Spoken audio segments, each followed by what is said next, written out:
spirit, because only a week away it's going to be Hanukah, and nothing like it over here. Got blue, red, and green over here, all set up and all raring to go. And very much we're continuing this second part of this series on the laws for Hanukah, the practice of Minhagim for Oriental countries. It's basically also for everybody, whichever custom, whichever background any of you are coming from. We are trying to learn over here the laws about it. We started off yesterday in the fantastic first part, and here very much we are now in part number 2 over here. We're talking now about what type of menorah ideally should be used on the festival of Hanukkah. That is a thing we're going to grapple with, where we said, how about setting up the menorah, the wicks, and the oil in of itself? Let's talk about it. We're in the notes using the excellent notes from the OU website of Rabbi Yonatan Nakson, who've been using his notes for various different festivals over here. And very much we are doing this also today, very interesting enough. So we are going to start talking about the types of menorah now. So one should obtain a beautiful menorah to the best of his ability. That's first thing, obviously Hidur mitzvah, you want the mitzvah to be at the optimum, to be the most beautiful, most bountiful. So that will be obvious. You would have said. Now, next bullet point over here. The order of preference is the type of menorah that should be used is as follows. So first of all, obviously, if you happen to be very wealthy, ideally have gold, and then silver, then bronze, copper, iron, tin, lead, glass, wood, bone, glazed glazed porcelain, unglazed porcelain, which are unused, pomegranate shell, coconut shell, and akron shell. That is, let's say, the order of preference over here, for starting from the best to the last over here. And so that is actually interesting tidbit over here, because many people will not actually think about this when they are obtaining their Chanukah. I think the Kaf HaChaim, the great rabbi, actually brought this out also. Very interesting enough. I think in 673, number 60, that's what is quoted to say. Okay, one who lights the wicks inside, let's say, glass cups that are held in, let's say, a silver menorah is considered to have a silver and not a glass menorah. So that's very, very interesting enough. Number 9, one should clean the cups and area around the menorah to ensure that the mitzvah, let's say, is done respectfully and beautifully. And one should not leave olive oil and used wicks lying around the menorah in an unorderly manner. So one's got to be careful within regards to that. One's got to have clean wicks, so on and so forth. But it's not that obvious. Sometimes people will say, you've got the things ready, you just put it in. But no, this is a mitzvah of Chanukah, lighting the Chanukah candle. One's got to do it to the zenith capability, potentially. Okay, the next thing over here. Cups that are used to hold, let's say, the oil for the Chanukah lights do not need to be immersed in a mikveh, since they are not being used for food or drink. Important law over here. If we learn Hilchot Mikveh, like many people will do over here, the laws of toveling, different kalim over here, it's not going to apply because we're not using it directly for food or for drink over here. It's very interesting. I think Chazon Obadi actually brings that out in the book of Hanukkah, page number 35 in Yalkut yourself. Okay, bullet point number 11 over here. If one bought a new menorah, he should have it in mind when reciting the beracha of Shechiyanu on the first night of Hanukkah. So it's very, very important over there. So that's that we'll know that code of conduct, let's just say, with regards to the sphere of other different kinds of halacha. Now, setting up the menorah over here, this next topic. One may place many wicks in a single vessel containing oil, and each wick will serve as a separate light. However, the wicks must be separated so that the light should not appear torchlight. It can't be like that. This may be done by placing, let's say, another vessel that has separate openings for the various wicks over the first vessel before kindling the light. This will naturally prevent, let's say, the flames of the wicks from uniting, let's say. In this way, each wick counts as a separate light. We don't want it to be like a conglomeration altogether.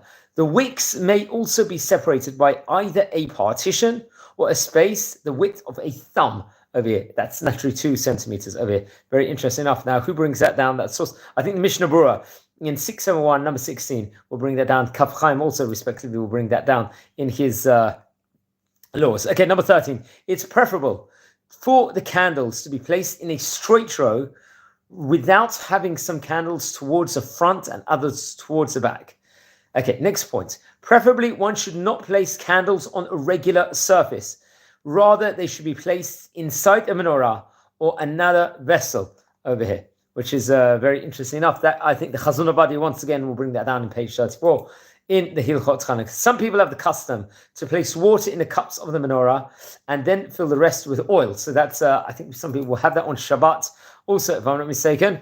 And that is Kaf HaChaim bringing that down in 671, respectively, in number 32 over there. Okay, friends, we are now talking about what kind of thing? Wicks, first of all. Should you use wicks? Is that the optimum? What kind of, we're talking about permissible oils, candles, wicks to be used for the Hanukkah lights. Wicks, number 13. While any type of wick naturally may be used for the Hanukkah light, the preferred practice is to use cotton or linen wicks over here. Very interesting. So that is that's ideal. That's a preference over here to use ideally, let's say, cotton over here. Who brings this down? Very interesting. I'd like to have a source of Mishnah Berurah 673, number 2. Another point over here. One is not required to change your wicks every night. The same wicks may be used repeatedly, night after night. So that could be a chidush. Some people will be astounded by the Shulchan Aruch in 673, number 4 is going to bring it down. Also, once again, the Chazon Ovadia talks about. How about oils or candles? What is the preference? We don't want Shabbat naturally.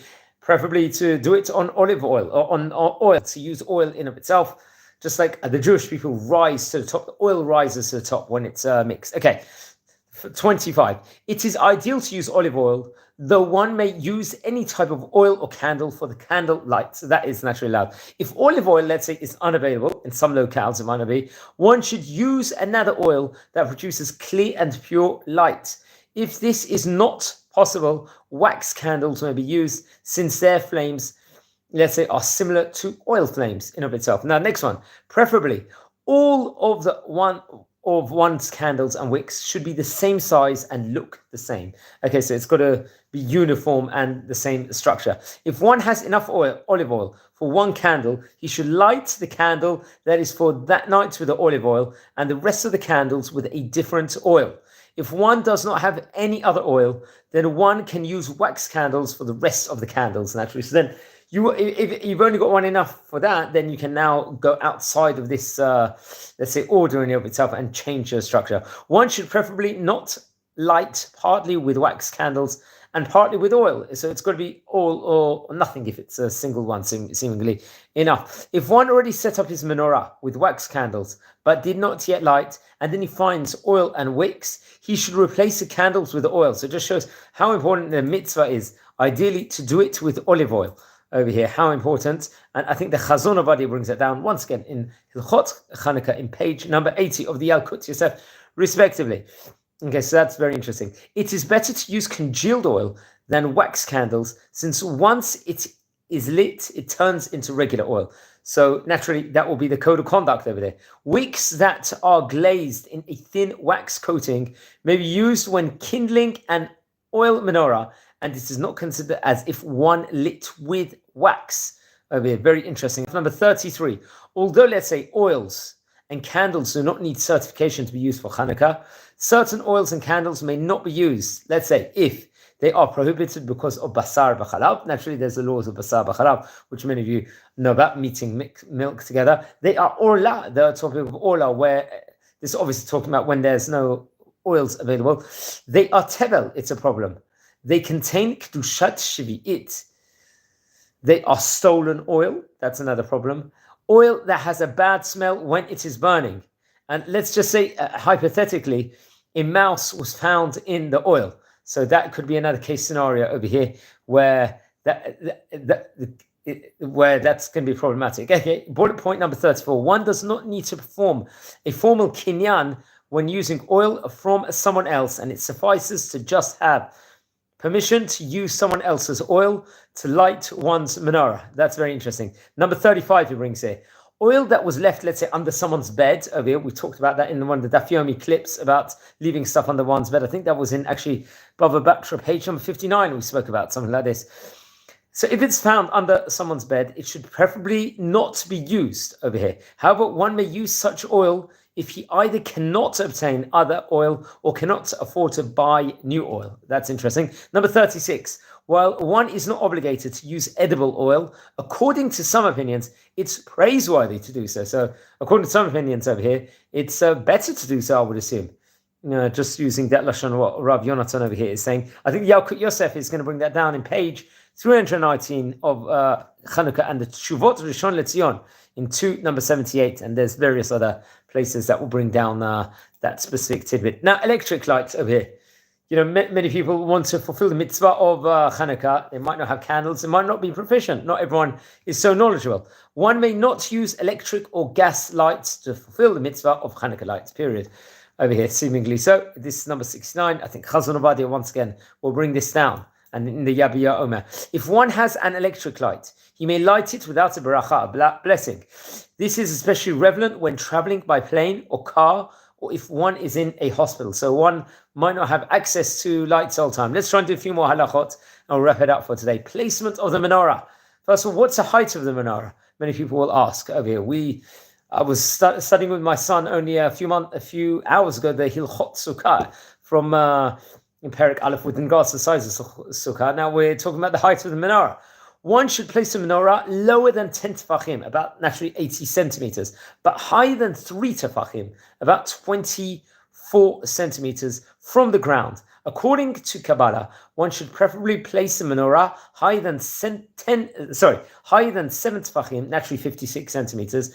These measurements are determined from the flame and not from the menorah. Very important. There's different sources he put over here. Rav Yonatan Naxon did. The menorah should not be placed above 20 amot. That's approximately 9.6 meters from the ground. Let's say hypothetically, if one did so, and the flame is above 20 amot, according to this, he has not fulfilled the mitzvah and is required to extinguish the flame and relight it at the proper height over here. Now, the source for this is, let me just find the source over here.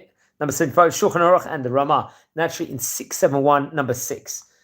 That is the actual source for that thing. Now, apartment buildings over here, it's different sizes, different places. What do we do with an apartment building? If one lives in an apartment whose window faces a passerby, the menorah should be placed by the window over here. However, if one lives in, let's say, an upper story that is above 20 amot, which is not considered visible to people in the street, he should preferably place a menorah with a tefach of the entrance of his apartment over here. If there is another building adjacent, let's say, to one's window in of itself, that is in the view of the Hanukah lights, then one should light the menorah by the window instead of the door, regardless, let's say, of the fact that his apartment is above 20 amot over here. So very interesting. Friends, I think we're going to leave it over here today. And we're going to continue. We're going to do a part 3. I think there'll be a few more parts. He's got, once again, these using the OU notes of Rabbi Yonatan Naxon. Absolutely excellent. So wishing you all well. Take care and be well.